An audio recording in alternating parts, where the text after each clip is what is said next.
अगर सरकार नहीं मानती है तो फिर चरणबद्ध तरीके से आंदोलन तो होगा ही होगा। देखिए, ये बताने से पहले मैं बताऊं कि कार्यपालक सहायक है कौन।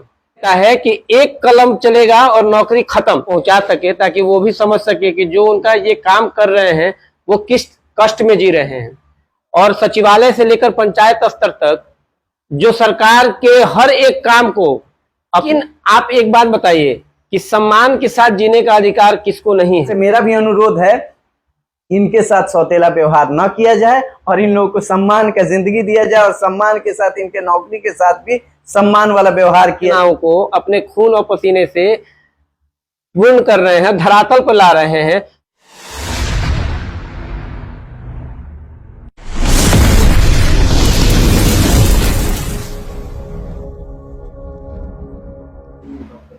दोस्तों नमस्कार, आप सभी जनता जज देख रहे हैं और आज हमारे अतिथि हैं बिहार राज्य कार्यपालक सहायक सेवा संघ के साथी लोग आए हुए हैं, जिसमें गोपालगंज के कार्यपालक सहायक संघ के कोषाध्यक्ष अभिषेक वाजपेयी जी हमारे बीच मौजूद हैं और आज इनसे अनेक मुद्दों पर इनकी समस्याएं बहुत दुखी नजर आ रहे हैं। इनकी बातों को आज हम आप लोग के सामने रखेंगे और आप लोगों से अनुरोध है इनकी बातों को ज्यादा से ज्यादा अग्रसरित करें।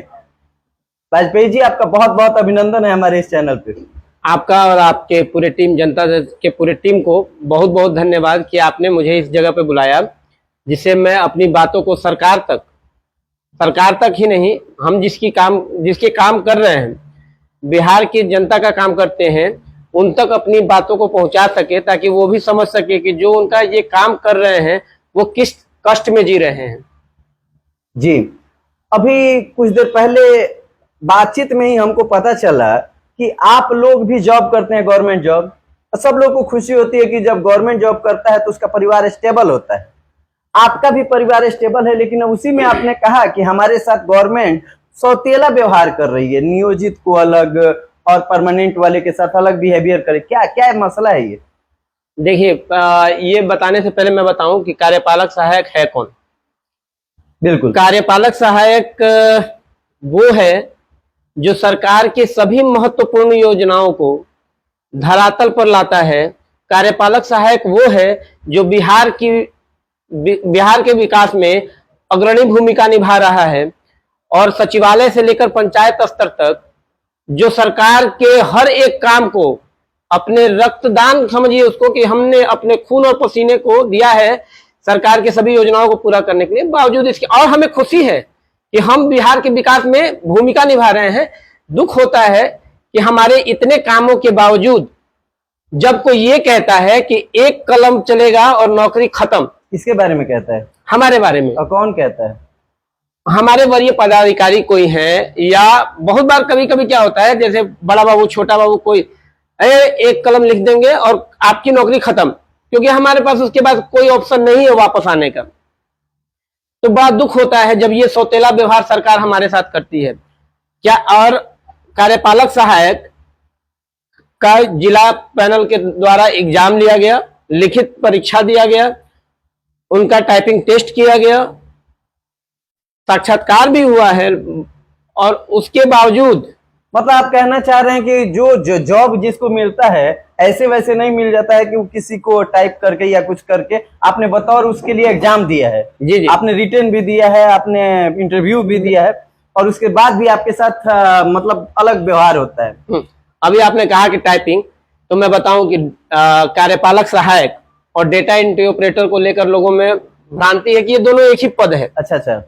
तो डेटा एंट्री ऑपरेटर और कार्यपालक सहायक में एक अंतर ये है कि डेटा एंट्री ऑपरेटर को जो डेटा प्राप्त होता है वो उसका एंट्री डिजिटल तरीके से कंप्यूटर में कर देता है, बस मतलब अपना बुद्धि विवेक उसमें वो नहीं लगा सकता है। जबकि कार्यपालक सहायक, बहुत से विभागों में ऐसे हैं कि अगर कार्यपालक सहायक को कुछ दिनों के लिए हटा दिया जाए तो उस विभाग का स्थिति एकदम चरमरा जाएगा और काम नहीं हो पाएगा, क्योंकि हम केवल डिजिटल काम नहीं कर रहे हैं बल्कि फाइलिंग का भी काम करते हैं। और बहुत बार तो ऐसा होता है कि हम जहां हैं, जिस जगह पे, वहां के सारे कामों में इन्वॉल्व हैं लोग।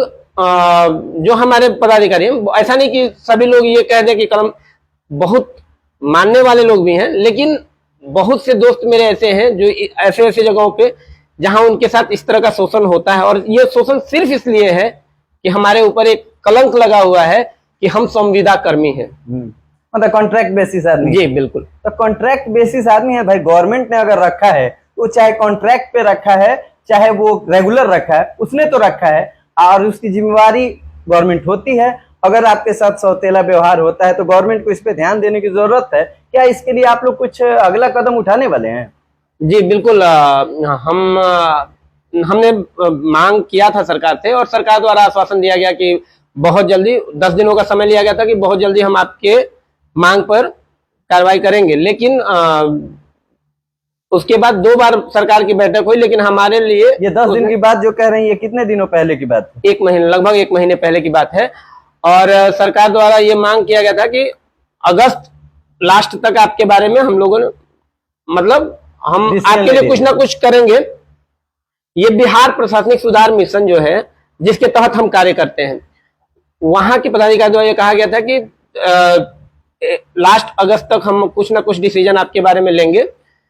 तो हम लोगों ने उस समय हड़ताल का कार्यक्रम स्थगित किया था, लेकिन उसके बाद जो मीटिंग बैठक हुई उसमें हमारे लिए कोई भी निर्णय ऐसा नहीं लिया गया जिससे हमको उत्साह होता। तो अब हम चरणबद्ध तरीके से आंदोलन की तैयारी कर रहे हैं, जिसमें पहले सामूहिक अवकाश होगा, और उसके बाद अगर उसके बाद भी सरकार बात नहीं मानती है तो हम अनिश्चितकालीन हड़ताल पर चले जाएंगे। अभी आपने कुछ देर पहले कहा कि हम लोग को अक्सर धमकियां दी जाती हैं कि हम लोग को एक कलम चला देंगे तो जॉब खतरे में हो जाएगी, आप लोग निष्कासित हो जाएंगे। तो फिर आप लोग जब आंदोलन करेंगे तो वो बहाना सरकार को अच्छा नहीं मिलेगा कि आप लोग को इसी लगले, अब इसी लगले आपको रिप्लेस ही कर दे? बिल्कुल सर, ऐसी धमकियां हमें तभी तो दी जाती हैं। ऐसी धमकियां मिलने के बाद भी आप हड़ताल पे जाएंगे तो क्या आपके नौकरी को डबल खतरा नहीं हो जाएगा? होगा। लेकिन आप एक बात बताइए कि सम्मान के साथ जीने का अधिकार किसको नहीं है? सभी को है। और हम मांगते क्या है सरकार से? हम तो यही तो कह रहे हैं कि हम आपके हर योजनाओं को अपने खून और पसीने से पूर्ण कर रहे हैं, धरातल पर ला रहे हैं। हमें उसके एवज में सिर्फ सम्मान के साथ जीने का अधिकार चाहिए। कोई कल ये ना कह सके कि मेरा एक कलम चलेगा और आपकी नौकरी खत्म हो जाएगी। हमें भी सम्मान से जीने का अधिकार मिलेगा, और जो अभी हमें मानदेय मिलता है वो भी सम्मान से जीने लायक नहीं है। सरकार ने अभी बहुत से कर्मचारियों का, बहुत से क्या, लगभग हर कर्मचारियों का वेतन में, हाँ, हर विभाग के कर्मचारियों का वेतन बढ़ाया, लेकिन उसी विभाग में कार्यपालक सहायकों के बारे में कोई निर्णय नहीं लिया गया। तो ये सारी चीजें आंदोलित करती हैं, और अब चरणबद्ध तरीके से आंदोलन होगा और जो होगा देखा जाएगा। बहुत अच्छा है कि एक बहुत अच्छा प्रोवर्ब है कि बेइज्जती की जिंदगी से अच्छी इज्जत की मौत है।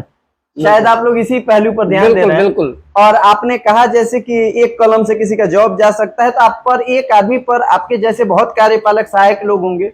और कार्यपालक सहायक, अगर हमको याद है सही, तो पंचायत वेब सीरीज सबने देखा है, और वहां भी कार्यपालक सहायक, क्या नाम रहता है उनका, याद नहीं आ रहा है, सचिव जी रहते हैं, कार्यपालक सहायक शायद वही पोस्ट ये भी है क्या?